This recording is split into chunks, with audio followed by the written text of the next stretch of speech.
जय हिंद दोस्तों, वंदे मातरम।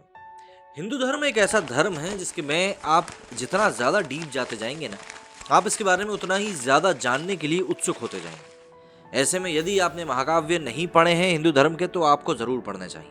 और इसमें रामायण की बात तो फिर क्या ही करें। आने वाले दिनों में दशहरा आने वाला है। दशहरा का महत्व हिंदू धर्म में कितना ज़्यादा होता है, ये मुझे आपको बताने की ज़रूरत नहीं है। लेकिन अगर आप इसके बारे में और जानना चाहते हैं तो ये वीडियो आपके ही लिए है, और ये वीडियो आपको ज़रूर देखना भी चाहिए। देखिए, रामायण हिंदू धर्म के प्राचीन ग्रंथों में से एक ग्रंथ है। ये बहुत ही जरूरी ग्रंथ है और मुझे ऐसा लगता है कि हर एक को ये ग्रंथ पढ़ना भी चाहिए। और इसकी कथा सदियों पुरानी है। सदियों से अब तक रामायण का जब जब गुणगान होता है, तब तब रामायण के साथ नाम जुड़ता है रावण का। रावण और रामायण में प्रभु राम के बाद महाबली असुर खलनायक के रूप में दिखाए गए रावण का नाम सबसे ज्यादा आता है। हिंदू धर्म में सबसे ज्यादा प्रचलित त्योहारों में से एक दशहरा एक ऐसा पर्व है जिसको विजयदशमी के तौर पर रावण पर राम की जीत के उपलक्ष्य में मनाया जाता है। भले ही आज रामायण की ये प्राचीन गाथा सदियों पुरानी हो चुकी है, लेकिन आज भी राम और रावण का ये युद्ध जारी है। दशहरे के दिन से पहले 9 दिनों तक रावण ने बड़े बड़े महाबली असुरों को अपने पक्ष से युद्ध करने के लिए राम के विरोध में उतारा। 9 दिनों तक लगातार बड़े बड़े महाबली असुरों के संहार के बाद आखिर में रावण खुद युद्ध में उतरा। राम और रावण के युद्ध को धर्म और अधर्म के युद्ध के तौर पर भी जाना जाता है।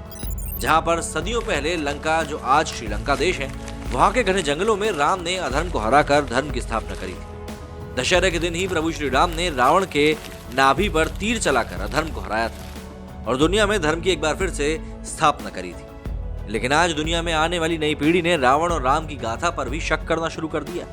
और आज मैं इस वीडियो में इतिहास के उन पन्नों को वापस पलटने जा रहा हूं, जिसके बाद आप ये जान सकेंगे कि रावण और रामायण की ये गाथा सत्य है और इसके जीते जागते सबूत भी आज की इस दुनिया में हजारों साल के बाद भी मौजूद है। दरअसल रामायण की गाथा के अनुसार रावण ने सीता माता का हरण किया था और माता सीता को इसके बाद लंका की अशोक वाटिका में रखा था। अब इतने हजारों सालों पुरानी इस घटना के बाद भी आज ये अशोक वाटिका श्रीलंका के देश में मौजूद है।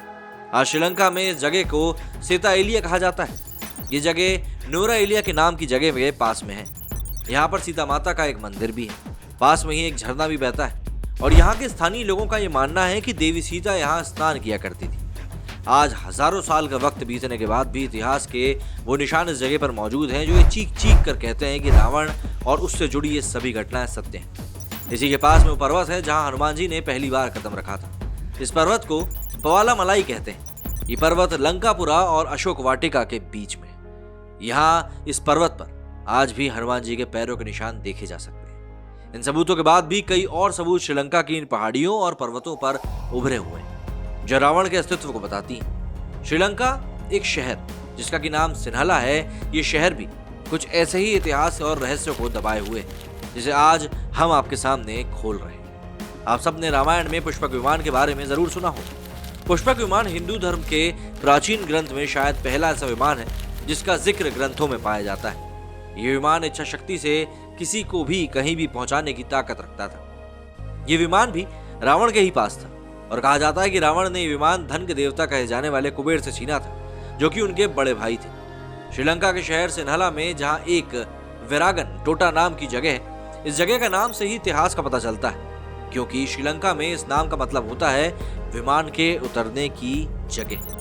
वीडियो में दिखाई देने वाली जगह ये दुनिया में वही जगह है जहां पर दुनिया का सबसे बड़ा पंडित और ज्ञाता कहे जाने वाले दशानन ने अपने पुष्पक विमान को उतारा था। ये बिल्कुल आज के हेलीपैड की ही तरह है। इस जगह को देखने के लिए कई रिसर्चर्स आज भी यहाँ अपनी रिसर्च की खोज में आते हैं। इस जगह मौजूदा निशानों और इसकी लोकेशन को देखकर साफ साफ पता चलता है कि ये जगह किसी बड़े विमान के उतरने की जगह थी। इसके बाद मैं आपको जिस जगह की ओर लेकर जाने वाला हूँ, उस जगह के इतिहास पर वहां मौजूद सबूत न सिर्फ रावण के अस्तित्व को दिखाता है, बल्कि 10,000 साल पहले मौजूद रावण से भी मिलवाता है। दोस्तों, श्रीलंका के लोगों का मानना है कि राम रावण के युद्ध के बाद राम ने जब रावण का वध किया, उस वक्त राम ने रावण के अंतिम संस्कार का जिम्मा विभीषण को दिया था। लेकिन रावण के भाई विभीषण को लंका की राजगद्दी संभालने की इतनी ज्यादा जल्दी थी कि उसने रावण के शव को बिना अंतिम संस्कार किए ही छोड़ दिया।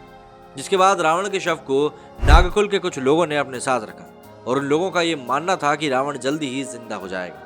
इसलिए रावण के जिंदा होने तक उसके शव को संभालने के लिए उस पर कई तरह के लेप लगाकर उसकी एक मम्मी तैयार कर दी। रावण की ये मम्मी आज भी इस जगह में मौजूद है। ये गुफा में रखी हुई है और ये गुफा श्रीलंका के रैगला के जंगलों में लगभग 8000 फुट की ऊंचाई पर स्थित है।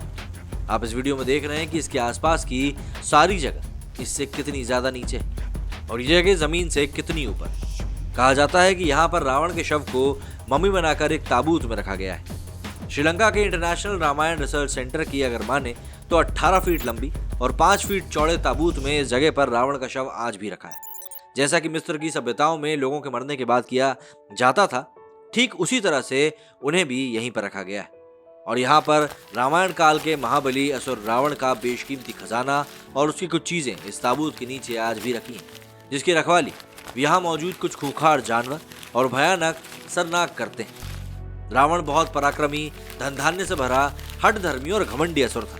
उसके पास बाकी सभी देवी देवताओं और असुरों से कहीं ज्यादा संपत्ति और कहीं ज्यादा दिव्यास्त्र थे। रामायण की गाथा में रावण के उस महल का भी जिक्र कई बार होता है जिसमें लंकापति रावण रहता था। ये सोने की लंका उसने अपने पराक्रम से नहीं, बल्कि कहा जाता है कि उसने अपने भाई कुबेर से ही छल से छीनी थी।